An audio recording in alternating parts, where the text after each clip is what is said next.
Well, we have another breaking news segment in relation to something that I was preparing a story about when it was just a plan, reports about it. But now Trump, in the presser that we're going to review, seems to have confirmed it. Another thing you might be thinking, you talked about this already. USAID is being shut down. No, not that. Yes, that also, but not that. And what we're going to get to, we're going to go through this chronologically, but we're going to get into towards the end of this presser, Trump saying, yeah, I want to shut down the Department of Education, which is an emergency in the lives of so many Americans. We'll talk about that once we get to it. But each one of these, it seems, every time they bring cameras to the Oval Office, something catastrophic is going to happen and another agency is going to be shut down, acting like none of these things do anything for people. That's how they seem to approach the government. Oh, we could save a lot of money if we stopped doing stuff for people. Yeah, true. That's true. But the implications of that are disastrous. So again, we'll get to the Department of Education part of this and then talk about the other things I had prepped in that story about it. But first, here's Trump withdrawing from yet another or two international organizations.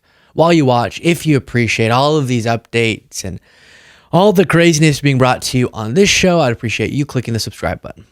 In light of numerous actions taken by a number of bodies of the United Nations, which exhibit a deep anti-American bias, we have an executive order prepared for your attention that would withdraw the United States from the UN Human Rights Council, would withdraw the United States from the UNRWA, which is a refugee organization, and would also review American involvement in UNESCO, which is... Okay, and they go on, it's because we're being treated so poorly, and just like how they justify attacking USAID, potentially shutting it down altogether. That's what Elon Musk says he's doing. We think that there's inefficiencies or funding going to places that we wouldn't want it to. So your solution is shutting it down altogether. Same thing here.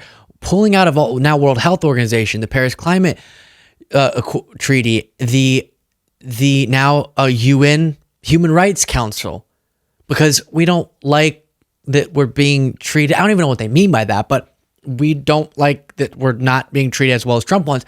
How would you not aren't you such a big, strong, masterful negotiator? Why don't you just leverage the US's massive power to make the changes you want? But just pulling out altogether is seemingly the only solution that he has, which is a part of the isolationist and sort of authoritarian plan here, which is there's less accountability, there's less international intertwinement necessary in Trump's worldview of how he'd govern the United States. Whereas we actually benefit a lot from, yes, we benefit the world, or we should try to, through our participation in these international institutions, but we also ourselves can advocate on behalf of our own interests and leverage our power in some cases for good. Then on Gaza, he says, I don't think that people should, I guess he's saying any people should be there, or the Palestinians just need to go. Is that what he's saying here? Palestinians from Gaza. Yeah, I would like to see Jordan. I'd like to see Egypt take some look. The Gaza thing has not worked. It's never worked. And I feel very differently about Gaza than a lot of people. I think they should get a good, fresh, beautiful piece of land, and we get some people to put up the money to build it and make it nice and make it habitable and enjoyable and make it a home. They don't want to leave, though. Palestinians say they don't want to leave. I don't know how they could want to stay. It's a So his solution to the long-standing Israeli-Palestinian conflict is remove all the people from Gaza and to find a new, fresh place. If you understand anything about the geographic, land-related key characteristics of why this has been a conflict for so long, you'd understand why that is so ridiculous. But Trump just, we could just build like an island. We could build an island and put all the Gazans there. Frightening stuff. Then on USAID and Elon Musk gutting it. Doesn't seem to work. President, Elon Musk, Thank you, Star. On Elon Musk, how often are you talking to him? And have there been ideas that he's brought to you that you've said, oh no, wait a minute, this is going a little too far? Well, many ideas, but look, he's done a great job. Look at all the fraud that he's found in this USAID. It's a disaster what the people, radical left lunatics, they have things that nobody would have even believed. The whole thing with $100 million spent on you know what, with money going to all sorts of groups that shouldn't deserve to get any money. The only thing he can think of in terms of why an organization that provides, I know I'm trying to get to the breaking news, which is the education part, but let me just read you some of what we're talking about here. New York Times, life-saving health initiatives and medical research. Oh, the 100 million. No, wait, let's get back to that. Medical research projects have shut down around the world in response to Trump administration's 90-day pause on foreign aid and stop work orders. And apparently this is more than just a pause given the USAID moves from the Trump administration. In Uganda, just as some examples, the National Malaria Control Program has suspended spraying insecticide into village homes and ceased shipments of bed nets for distribution to pregnant women and young children.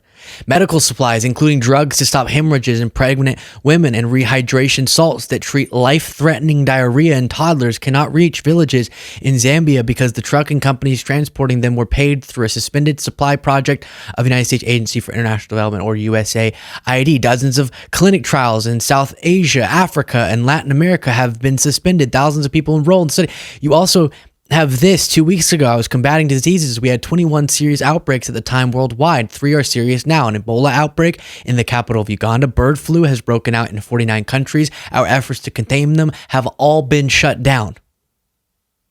How do you not see how that, even if this is the only thing that can get you to care about it, could impact you? Maybe not today, maybe not tomorrow, but could impact you. Not to mention the human suffering that's being caused by this. So why is that all justified? Why is he saying this? It has to be corrupt. Nobody could approve that. They could only approve that if they were getting kickbacks. You're talking about hundreds of millions of dollars. And it sounds like you're going to wind down USAID. Yeah, sounds like it. I mean, I think so. Yeah. So when that. That's what his response is. Yeah, funny. Totally. We're doing it. Who cares? It's funny you would even say that because of course we're doing it. Wind down. Get rid of USAID. I just read you some of the things that means for people and for the world with global outbreaks.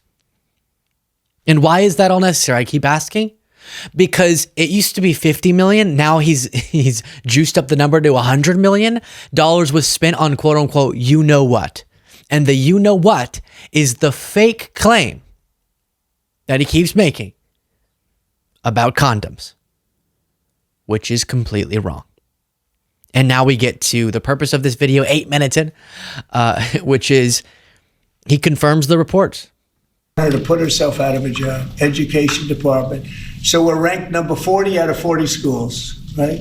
We're ranked number 1 in cost per pupil. So we spend more per pupil than any other country in the world.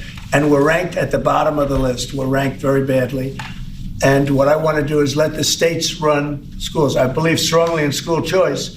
But in addition to that, I want the states to run schools, and I want Linda to put herself out of a job. So do you think that's something you can do with an executive order, or are you going to ask Congress to do it? I would like to be able to. Look, if I could. So there, we'll address what sending it back to the states, as he says, is the justification means. But I was going to review this New York Post right-wing paper reporting on the fact that Trump is considering, now he seems to be confirming, but considering executive order to shut down Department of Education.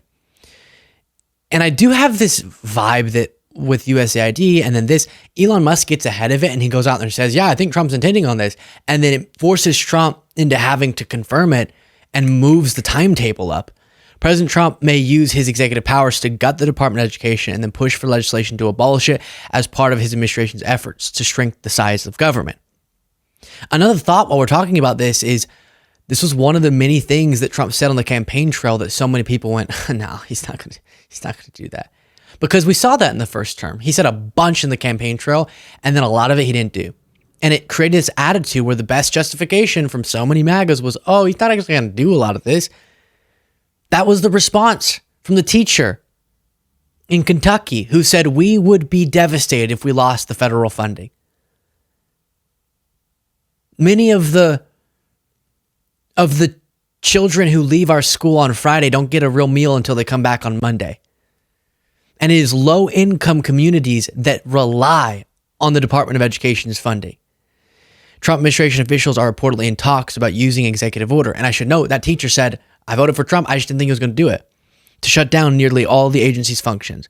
Under the potential executive order, certain functions written explicitly in a statute would remain at the Department of Education, while some programs would be moved to other agencies according to the outlet. So the idea there being, before Congress could formally get rid of the Department of Education, we would gut it by only having it do what is written explicitly into statute, and then move other functions that we think are necessary. But this being a part of the broader, it's a cost-saving thing, means funding will be lost. We're seeing that with USAID. So the only other defense I'm expecting from some defending Trump will be, well, no, they're still going to do all the things that they were doing before, it just won't be a part of the Department of Education. Then why would you do that? No, of course, you're going to roll back those. And that means disproportionately his own states that voted for him. This was a graphic put up in that report that I told you about regarding that principle, which is that the top states receiving federal funds, relying on federal education funds, are all states that voted for Donald Trump. And then you have another graphic, thousands of teachers would be at risk of losing their jobs if Title I were eliminated. And you can see there which states would be more thoroughly impacted. And so Trump's pursuing an action that would be devastating if it seems to be what they're broadcasting, what's being indicated, for so many students, funding for special needs programs, funding for teachers, funding for just the basic functioning of schools. And we cannot have, especially the low-income schools, which so often these Republican proposals end up harming the people who cannot afford to be harmed. They can't have worsening conditions. And so this is the exact example of what we talk about.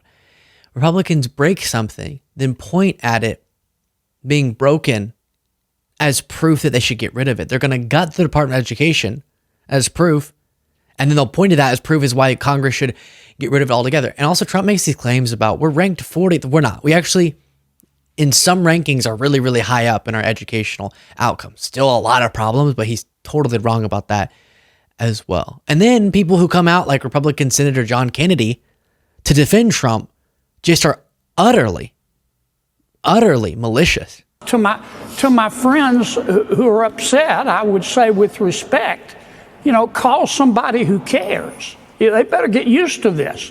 It's USAID today. It's going to be Department of Education tomorrow.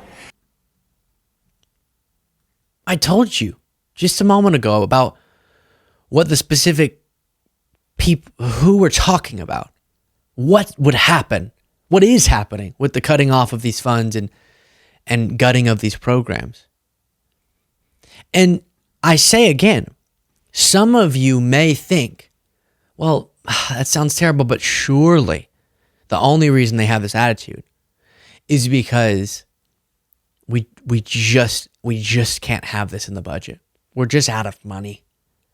They're just trying to get the deficit under control. Weird, because one of the reasons the deficit sits where it currently does, the primary reason, as we've talked about in past segments, is because of these Republican tax cuts that disproportionately benefit the very tip top. So they clearly don't care too much because they're willing to cut off a bunch of government revenue, not in crucial tax cuts for the working class. No, they undermine the working class in the process, but instead for super, super wealthy people. What? That is not, I know that's always my reaction. What? That is not the sign of someone who wants fiscal responsibility, but they're very willing. They're very, very willing to trade the big tax cuts for huge cuts to USAID, necessary support for developing countries, and then the Department of Education, which often is assisting. When he says leave it to the states, it's assisting states because those states, they don't have the resources. If you just leave it in their hands, it's going to be where it would have been without the Department of Education, which is the reason that they have these programs, because clearly they can't do it by themselves, at least as well as we should want them to. And so it's so callous. And there's more of it here. Oh, a crack in an egg on an omelet, as Kennedy will say. Let me try to put all this in context for you. I like omelets. I mean, I really like omelets. I could eat an omelet at every meal. I like omelets better than sex. Not really, but you get the point. I like omelets. You can't make an omelet without breaking some eggs. Now, President Trump ran for office saying, I'm going to review every single penny in the federal budget.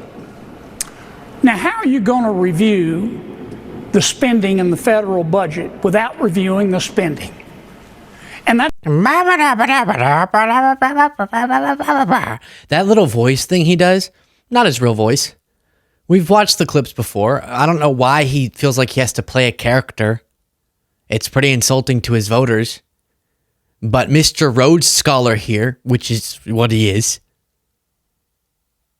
I think Princeton grad or Harvard grad or something like that, he just made up this, well, I think the that's not how you actually talk, John, and you know it. Gosh. You know, I have to crack a few eggs like the heads of children in Uganda. That's what he's saying. Those are the eggs being cracked, just so you know. The eggs being cracked are preventable pandemics being promoted through these actions. I know. My big thing was I'm going to stay lighthearted so that you all can watch the news without getting so angry. I failed this time. Sorry. But low-income communities' educational systems being assaulted and the neediest among us having funds withheld, hard to be super level-headed about. Share your thoughts in the comments.